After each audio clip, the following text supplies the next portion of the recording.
These are the 18 cheat codes that I know at 38 that I wish I knew at 18. Number one, collaboration is a superpower. So when I first started my business, I learned quickly how important it is to create as many alliances as possible. So instead of tearing down and talking bad about the competition, what I did was create relationships with these people and find out what gaps I could cover for the things that they couldn't fulfill and vice versa. In particular, one of the great partnerships that I have now is with a good friend of mine named Connor, who is an expert at YouTube. And even though my company Praise Media already provides this as a service, it's great to leverage other perspectives because this platform is constantly changing. So when Connor and I first met, we hit it off right away. We started doing workshops for a lot of real estate teams in the local area, and we decided to partner up because he wanted to get his foot in the door as a mortgage lender and myself as helping real estate businesses with their social media video content. If you currently own or you're even thinking about starting a business, be sure to create as many alliances as possible because it's going to take you extremely far. Number two, choose your mentors wisely. So the number one question I ask myself whenever I'm searching for a mentor is,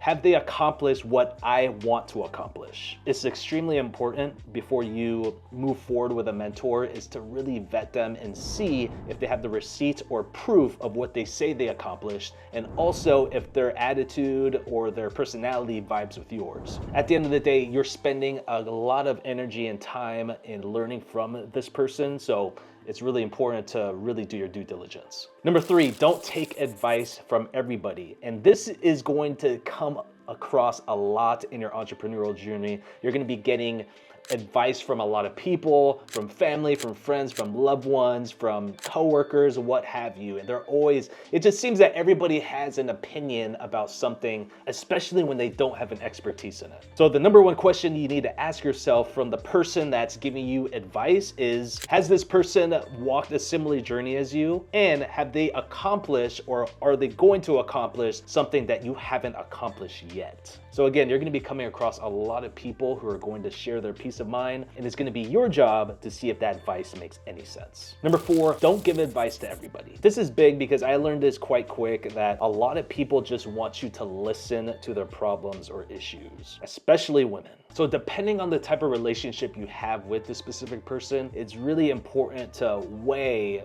what they're looking for. Are they looking for advice? Are they looking for a shoulder to cry on? And if you're in the position to give advice, make sure that you're qualified to give it. It goes back to number three. If you've experienced the same path that this person has experienced, then by all means, give them as much advice as you can. But if you have zero clue or even world experience about what they're experiencing, the best thing that you can do is listen to them. Number five, in order to be a great leader, you must first become a great follower. This is big in business because starting out, more times than not, you're gonna be in a position of following as opposed to being a leader. So even before I started my entrepreneurial journey, I took part in a lot of odd jobs, from deliveries to being a waiter in Los Angeles. And one of the positive things about being a follower is that you get to see firsthand how the leadership operates, and you can see if you want to emulate that whenever you do become a leader. And don't get me wrong, not everybody is cut out to be a leader.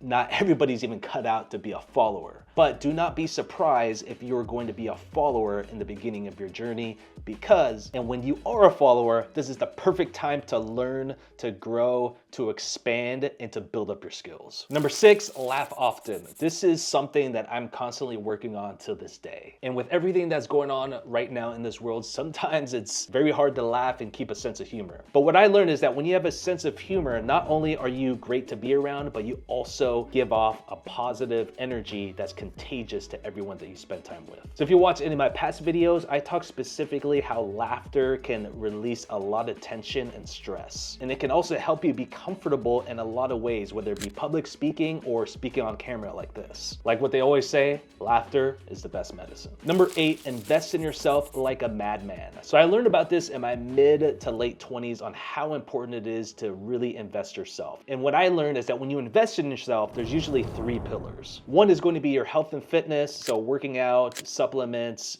eating good food. Number 2 is going to be your relationship. So whether you're in a relationship with a boy or girl or not, your relationships with your family, and then also business relationships. And number 3 is going to be your financial education. So anywhere between knowing how to run a business or operating a side hustle. So as of right now, I always dedicate a portion of all the money that I make into making myself better, whether it be attending a mastermind or an event or taking an online course. Number 9, try new things. You have to suck first before you grow. So for the longest time, I hated the water. I didn't even know how to swim, and I refused to even learn about it because I was just afraid to jumping into the ocean and the shark would come up and eat me. But as I got older, I realized how important of a skill it is to swim. So if it wasn't for my wife who taught me how to swim every single day in the summer of 2017, it wouldn't have happened. So of course, in the first couple of days when she was teaching me, my arms were all over the place. I had no idea what I was doing. I just didn't have any coordination at all. But as I continued to put in the work on my technique, slowly and gradually, I was able to get better and better at swimming.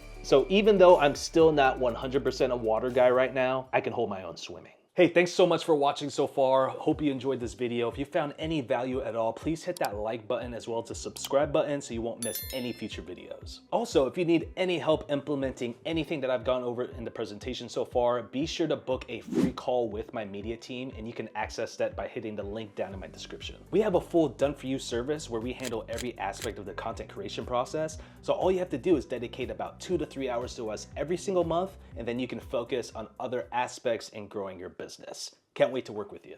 Number 10, cut down on social life. So this is something that I learned this way too late in life. Being from 18 to 25, I really focused on a lot of my time and picking up women, meeting new people, and just having the time of my life. So basically from 18 to 25, all I wanted to do was attend as many social events as possible. So my primary focus was just focus on women and meet new people and just not really focus on what direction I was going. I wasn't really worried about, getting my money right. I wasn't really worried about doing like a side hustle. And, my priorities were definitely out of whack. So when it comes to building a business, especially when you're young, it's really important to sacrifice something. And in my humble opinion, I think that social life is the easiest to sacrifice. Because at the end of the day, not only does it spend a lot of your time, but it spends a lot of your money. If you're dedicating a lot of your time and energy going to like clubs and bars and just not really focusing on the thing, then you'll just be tapped out and won't have any energy to build up your hustle. So again,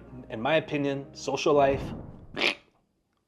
just temporary, of course. Number 11, travel. I can't tell you enough how much I've learned just traveling, not only outside of my state, but around the world. My wife is a huge proponent on traveling, and she introduced this to me later in my life, but I have learned that when you do travel, not only does your horizon expand, but you learn so much looking at other cultures, meeting new people who are just outside of your city or town, and it just really, really inspires you just to become better. I remember my wife and I went on a 3-week trip to Europe. We went all over Italy and also a couple of cities in Spain, and it was by far the greatest trip I've ever been on. You learn a lot about yourself when you're outside of, your normal comforts. And again, just witnessing other people in a different environment and just seeing that this world is just so much bigger than it is just very humbling. Number 12, read the word. So I don't know if you believe in God or not, but I can tell you with full conviction that the main reason why I'm at where I'm at today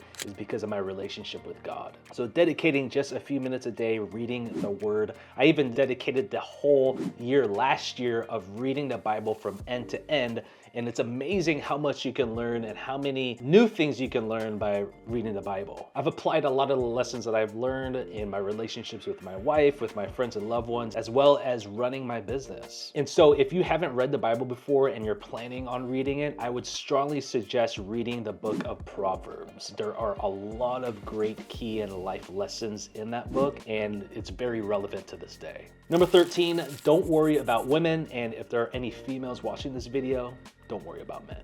They can be the biggest distraction, especially when you're trying to build something, whether it be a business or trying to improve yourself. The women will always be there, and usually you're going to attract the highest tier women when you both get your finances and your body right. I definitely had my priorities mixed up when I was younger, and I was solely focused on finding a girlfriend. I mean, that was my entire mission. I wanted to find a girlfriend, and I knew that if I had a girlfriend, everything else would fall into place. Boy, was I wrong. So when I lived down in LA, I was single for the most part until I met my wife. But from the time I met my wife till when I first moved to LA was about 5 years. And in those 5 years, I was on a mission on being the best actor that I can be, as well as really getting my health and fitness dialed in. At the same time, I was working on getting closer to God and working on my relationship with Him. And it's so crazy when you start working on yourself and improving, things just fall into place and people just come out of nowhere. And that's where I met my wife.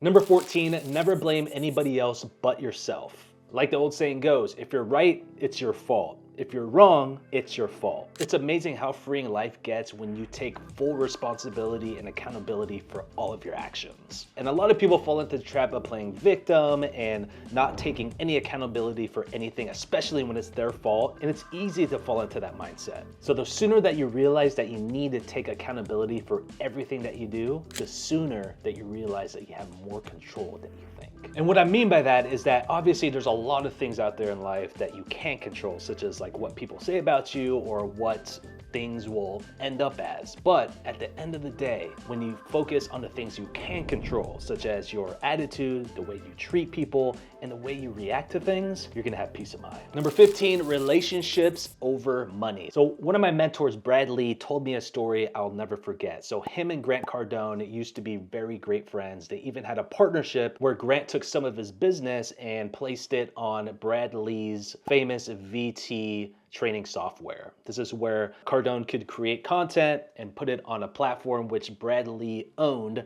and they had some type of a partnership. I believe it was 50-50. And so what happened as years went by, Grant became more and more known and he wanted to renegotiate terms. So instead of doing that, Brad got a little pissed off. I don't know exactly what new split Grant wanted, but I'm assuming it was probably like 70-30. Brad didn't like that at all. He disagreed and they went their separate ways. He told us that if he could go back in time, he would have gave Grant what he wanted. And the reason being is that he didn't value the relationship. He didn't value what Grant brought to the table. And at the same time, he would make much more money now because that same deal would be in place if he would have given Grant what he wanted instead of not getting any money at all because they had to dissolve their partnership. So when it comes to business, always value the person that you're partnering with and never let money get in the way of that. Number 16, abandon all ego. This is a very important lesson that I learned at an older age, and it's something that I want to impart to you because it's a huge problem, especially in business right now. People are teaching you to be more independent, doing things on your own,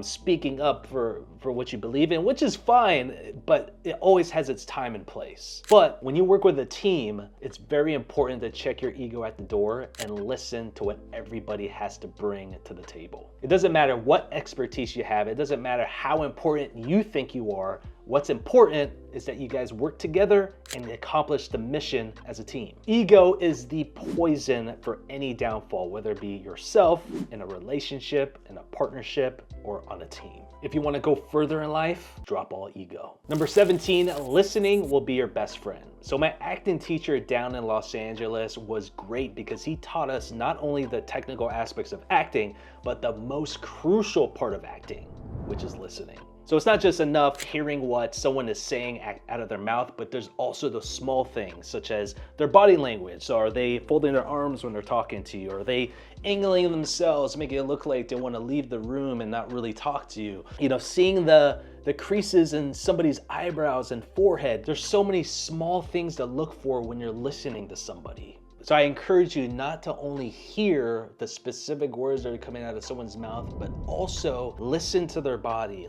Really see what they're saying, because more times than not, there's a subtext under what they're actually saying. And this is huge in business because you're going to be talking to a lot of potential customers and clients. You're going to be talking to a lot of partners, investors. You're going to be talking to a lot of professionals in the space. And the thing that we want most as human beings is to be heard and seen. So if you up your listening skills, you're gonna separate yourself from a majority of the people. And number 18, be your number one fan. So people make fun of me all the time when I post videos on social media and I like the post as well as comment below. People are just like, dude, Michael, why are you liking your own videos, man? I mean, what the hell? And usually I respond, I'm like, dude, I'm my number one fan. I believe in myself and the mission that I'm doing. And if I don't believe in myself, then who's gonna believe in me? So being your number one fan just proves to you psychologically that you can do it. And like I told you earlier, having that positive mindset and attitude is just gonna be contagious to everybody else that you surround yourself with. So those are the 18 cheat codes I know at 38 that I wish I knew at 18. I hope you did find value in each of these lessons. Obviously, there's other lessons out there that I've learned, but these are the specific 18 that really hold a special place in my heart. So make sure you comment down below. Let me know which of one of these 18 lessons resonated with you the most. And if you'd like to see more content, especially about Praise Media, my company, I shoot a lot of behind the scenes content. You can hit that video right here. All right, everybody, take care and stay blessed.